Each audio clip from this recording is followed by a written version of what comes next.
Channel को subscribe करना ना भूलें और हमारे ताज़ा वीडियो सबसे पहले देखने के लिए बेल आइकन को दबाएं।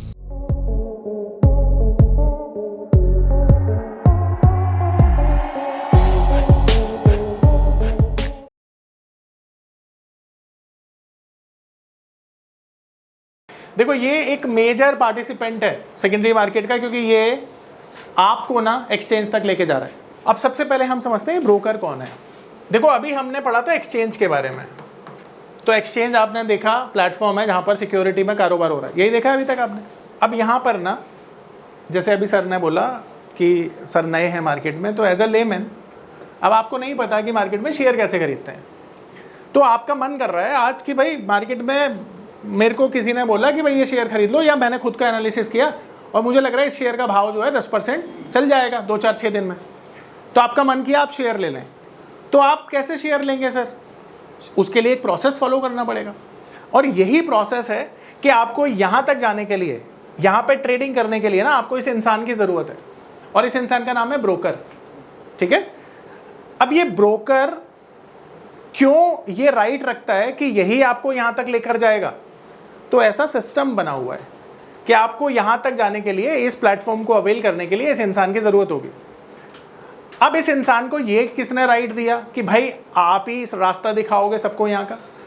तो एक्सचेंज ना नॉर्मली लेता है मेंबरशिप, सबके लिए ना इसने मेंबरशिप ओपन कर रखी है, आपके लिए भी मेरे लिए भी, ठीक है, और उसके लिए चार्ज करता है 25 लाख पर सेगमेंट। तो हमने शुरुआत में 4 सेगमेंट पढ़े थे ना, इक्विटी के लिए अलग आपको लाइसेंस लेना पड़ता है, डेरिवेटिव के लिए अलग, करेंसी के लिए अलग, कमोडिटी के लिए अलग।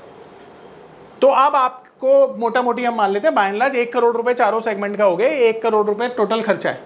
अब देखो यार सिंपल सी चीज़ है, अब 1 करोड़ रुपए छोटी रकम भी नहीं होती है देखा जाए तो। अब छोटी रकम नहीं होती तो हर किसी के पास तो 1 करोड़ रुपए भी नहीं है, राइट, और किसी के पास इतना विजन भी नहीं है। अगर 1 करोड़ रुपए है तो किसने सोचा है ज़ेरोधा बनने का?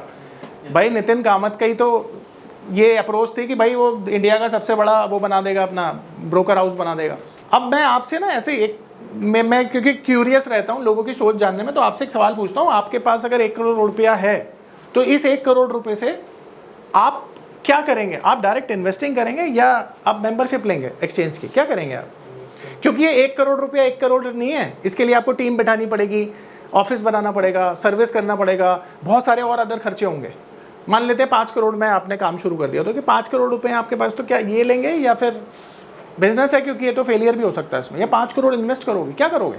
99% लोग इन्वेस्ट ही करेंगे, है ना? तो समझ में आ रहा है ये ब्रोकर कौन है? One time. इसके बाद 1 लाख AMC होता है, और जो आप ट्रेड करते हैं ना वो एक्सचेंज को भी जाता है हर ट्रेड पर, वो उसकी अपनी कमाई है, पर ये AMC चार्ज होते हैं, ठीक है, 1 लाख। अब ये ब्रोकर कौन है समझ में आ रहा है? इसका मेंबर है, इसने राइट दिया कि आप जाओ क्लाइंट बनाओ और क्लाइंट के डीमेट अकाउंट ओपन करो। तो डीमेट अकाउंट कौन ओपन करता है आपके लिए? ब्रोकर। तो ब्रोकर का काम क्या है? डीमेट अकाउंट ओपन करना। अब ये डीमेट अकाउंट क्या है? नई टर्म आ गई भाई। डीमेट अकाउंट वो अकाउंट होता है जिसमें आप सिक्योरिटी को खरीदते हैं। अब आज के टाइम पर ना डीमेट कम ट्रेडिंग अकाउंट होते हैं। अब डीमेट अकाउंट में ना आप सिर्फ खरीद सकते हो, बेचने के लिए आपको ट्रेडिंग अकाउंट की जरूरत पड़ती है, ठीक है। तो डीमेट कम ट्रेडिंग अकाउंट ही ओपन होते हैं आजकल। तो कौन कर रहा है आपके लिए? ये ब्रोकर। एंड जो भी डीमेट अकाउंट, ट्रेडिंग अकाउंट खुलवाने के बाद आप यहाँ पे इस प्लेटफॉर्म को एक्सेस कर पाएंगे और अपने ट्रेड ले पाएंगे, ठीक है। अब बहुत सारे ब्रोकर हैं, Zerodha, grow, angel one, Motilal Oswal, इतने सारे ब्रोकर हैं, नाम ही मत पूछो, बहुत सारे हैं। अभी पढ़ाता हूँ आपको उसके बाद, ठीक है। आ रहा है समझ में? अब भाई आप यहाँ पर चले गए और यहाँ पर जाने के बाद आपने किया ट्रेडिंग, ठीक है। तो आपने ट्रेड किया, तो ट्रेडिंग किया आपने, ठीक है। अब ट्रेडिंग जब किया ना आपने, तो ट्रेडिंग करने के लिए आपने इसकी सुविधाएं ली हैं, इसकी सर्विसेज ली हैं, इसको भी तो पैसा चाहिए ना आपसे। ये देखो 1 करोड़ रुपए दे के बैठा है, तो आपसे कमाएगा ये। तो जब आपने किया ट्रेडिंग किया तो आपने 20 लाख का टर्नओवर कर दिया। अब ये टर्नओवर 20 लाख हो गया। अब इस 20 लाख पे ना एक चीज़ जनरेट होगी जिसको हम कहते हैं कमीशन, और अगर दूसरी भाषा में बोलूँ तो ब्रोकरेज। तो ये जो ब्रोकरेज है यही ब्रोकर की कमाई है, ठीक है। और ये कौन दे रहा है? क्लाइंट, कस्टमर दे रहा है। तो इस तरह से ब्रोकर कमाता है। 16 करोड़ डीमेट अकाउंट 4 लाख करोड़ 5 लाख करोड़ का डेली टर्नओवर, इनकी कमाई सोच रहे हो कहाँ हो रही है।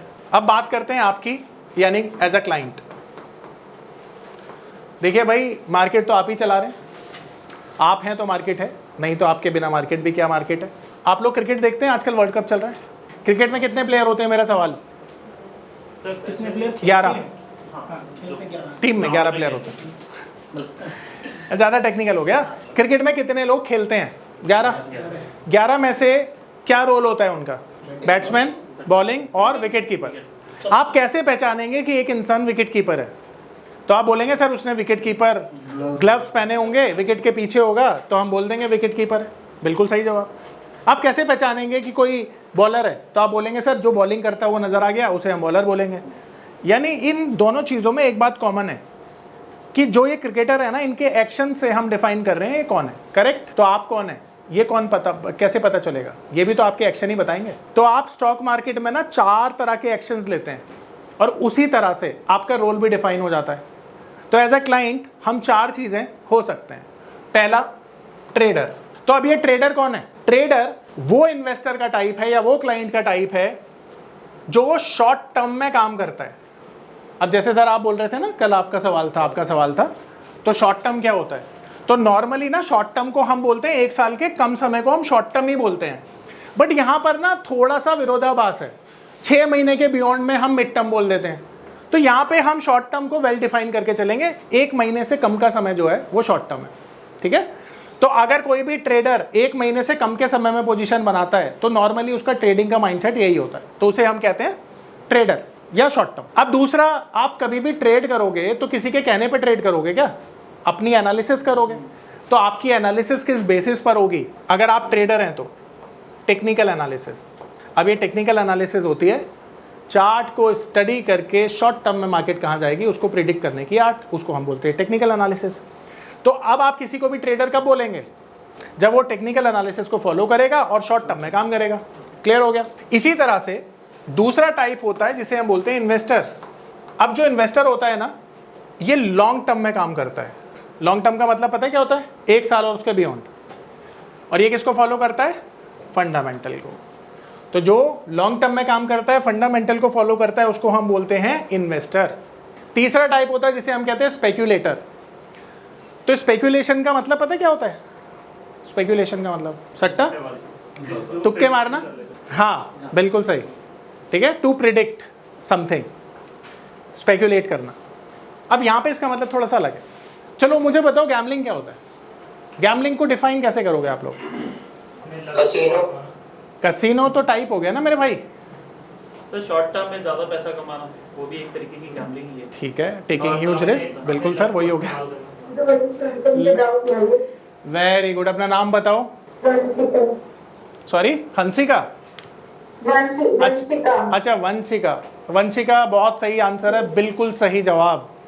देखो गैम्बलिंग क्या है? रेंडमली किसी भी चीज को प्रेडिक्ट कर देना विदाउट हैविंग एनी नॉलेज और आइडिया, गैम्बलिंग है। अब ये कौन करता है? आईपीएल में सट्टा खेलने वाला गैम्बलर, कसिनो में जाने वाला। ठीक है? इस तरह से गैम्बलिंग करते हैं। ठीक है? तो स्पेक्यूलेशन पे आते हैं दोबारा से। तो स्पेक्यूलेटर ना बेसिकली एक गैम्बलर का छोटा भाई है, राइट? तो गैम्बलर का छोटा भाई है, और छोटा भाई इसलिए कह रहा हूं क्योंकि दोनों का थॉट प्रोसेस क्या है? पैसा डबल करना। ये भी पैसा डबल करना चाहता है, गैम्बलर भी डबल करना चाहता है। मजे की बात ये है, गैम्बलर को भी हारने के बाद फर्क नहीं पड़ता, इसको भी नहीं पड़ता। पर ये छोटा भाई क्यों रहा फिर? इसलिए रहा क्योंकि ये ना एक न्यूज को फॉलो कर रहा है, और जहां पे एक आइडिया है ना, न्यूज या फिर टेक्निकल एनालिसिस, तो वो गैम्बलिंग नहीं है। देखो डिफरेंस कहां आ गया कि इसके पास या तो कोई न्यूज है या तो इसने टेक्निकल चार्ट को स्टडी किया, इसलिए इसे हम स्पेक्यूलेटर बोलते हैं। और ये वेरी वेरी शॉर्ट टर्म में पैसा डबल करने के लिए मार्केट में काम करता है। अब मैंने 2 बार वेरी वेरी लिख दिया, इसका मतलब है 1 या 2 दिन में पैसा डबल करना चाहता है। ठीक है? इसलिए इसे बोला जाता है स्पेक्यूलेटर। आई होप सबको समझ में आ रहा है। ठीक है? मेरा नाम है अतुल। मैं एक नामी होटल में मैनेजर के तौर पर जॉब करता था। मार्च 2020 में लॉकडाउन के दौरान मेरी जॉब चली गई। उसके बाद मुझे घर चलाने और बच्चों के भविष्य की चिंता होने लगी। फिर मैंने शेयर मार्केट के फील्ड में ऑनलाइन कुछ करने का प्लान किया, लेकिन मुझे शेयर मार्केट का ABCD भी नहीं आता था। फिर मैं एक ऐसे प्लेटफॉर्म को खोजने लगा जो मुझे घर बैठे सही और सरल भाषा में शेयर मार्केट में ट्रेडिंग करना सिखा सके। तभी मुझे मिला NIFM का online education platform www.onlinenifm.com। NIFM के ऑनलाइन एजुकेशन प्लेटफॉर्म पर बहुत से ऐसे कोर्स थे जिनसे मैं अपने स्टॉक मार्केट में इन्वेस्टमेंट और ट्रेडिंग के सपनों को पूरा कर सकता था, जैसे कि stock market trading beginners course, NIFM certified smart investor course, advance level smart investor course, technical analysis course, fundamental analysis course, options trading strategies, research analyst certificate course, diploma in financial market course और ना जाने ऐसे बहुत से course उपलब्ध हैं। फिर मैंने www.onlinenifm.com की साइट पर जाकर NIFM का NIFM certified smart investor course को ऑनलाइन परचेज किया, जिसको सीखने के बाद मैंने जाना कि शेयर मार्केट से पैसा कमाना कितना आसान है। बस आपको एक सही प्लेटफॉर्म की जरूरत है, जो है www.onlinenifm.com। NIFM के ऑनलाइन प्लेटफॉर्म की वजह से मैंने लॉकडाउन के दौरान शेयर मार्केट से अच्छी इनकम भी जनरेट की। थैंक्स NIFM, जिसकी वजह से आज मैं एक होटल मैनेजर से प्रोफेशनल ट्रेडर बन पाया। कॉल 8588868475 और विजिट www.onlinenifm.com।